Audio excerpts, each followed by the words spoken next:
মন্ডল মার খেয়েছে, মাথায় রাখবেন। গুলিয়ে দেওয়ার চেষ্টা হচ্ছে। এই বিজেপি শুধুমাত্র মুসলমানের বিরুদ্ধে নয়, এই বিজেপি খেটে খাওয়া মানুষের বিরুদ্ধে, এই বিজেপি সম্প্রীতির বিরুদ্ধে, এই বিজেপি ঐক্যের বিরুদ্ধে। তাই এই বিজেপির বিরুদ্ধে সকলকে ঐক্যবদ্ধ লড়াই করতে হবে। ওরা কি করেছে, ওদের অপরাধটা কি? ও যেখানে ওরা সারা বছর ওখানে প্যাটিস বিক্রি করে, লোকজন আসে একটু প্যাটিস বিক্রি করে, ওই প্যাটিসটা নাকি চিকেন প্যাটিস ছিল, ওই জন্য মার খেতে হয়েছে। এবার আপনাকে বলি, ওই যে ছোলা নাকি বিক্রি করছিল এখানে, ওকে আমার যদি আমার না ভালো লাগে, আমি কি বলবো? ভাই এখান থেকে তুমি চলে যাও, ডিস্টার্ব হচ্ছে। এর থেকে বেশি কিছু বলা যাবে কি? ভাই তুমি চলে যাও। তা না করে যদি দুমদাম মার দেওয়া হয়, এটা মানে কোথায় দাঁড়াচ্ছে? তো গীতা পাঠের অনুষ্ঠানে চিকেন নাকি খাওয়া যাবে না।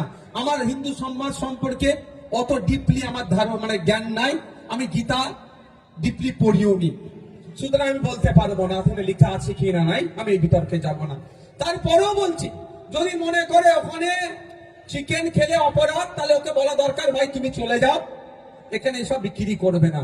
তার পরিবর্তে হামলা চালালো, প্রাণঘাতী হামলা, মব লিঞ্চিং করা হলো, তাকে ধরেনি।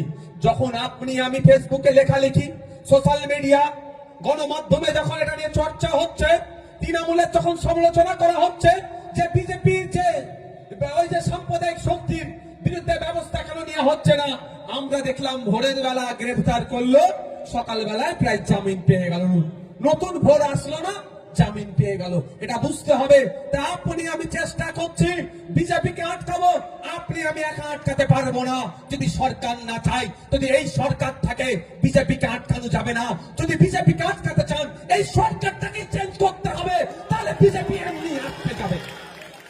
আপনি 1998 সালের আগে অনেক চেষ্টা করেছিল বিজেপি এখানে দাঁত ফুটানোর। সেই সময় বামফ্রন্ট সরকার ছিল, জ্যোতিবাবুর সরকার ছিল, বিজেপিকে এখানে দাঁত ফুটাতে দেয়নি।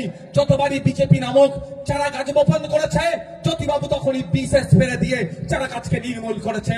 তখন বিজেপি দেখলো এইভাবে সম্ভব নয়, সেই সময় কংগ্রেস থেকে মমতা ব্যানার্জিকে বাদ করে এই বিজেপি লালকৃষ্ণ আডবাণী, অটল বিহারী বাজপেয়ী জিরা মমতা ব্যানার্জির হাতে নতুন দলের ঝান্ডা তুলে দিল বিজেপিকে প্রমোট করার জন্য। এই ক্যামেরা হচ্ছে প্রমাণ। আমি যদি মিথ্যে কথা বলি, আমাকে ছাড়বে না। আমার নামে মিথ্যা 20খানা মামলা হয়ে গেছে, 20টা মামলা হয়েছে। আর আমি যদি এখন ওদের নামে মিথ্যে কথা বলি, আমাকে ছেড়ে কথা বলবে না। তাই 1998 সালে বিজেপি দায়িত্ব নিয়ে তৃণমূল কংগ্রেসের জন্ম দিল, যাতে পশ্চিম বাংলায় বিজেপি চাষ করার জন্য অনুকূল পরিবেশ তৃণমূল তৈরি করে। তার প্রমাণ হচ্ছে 2011 সালের আগে পশ্চিম বাংলা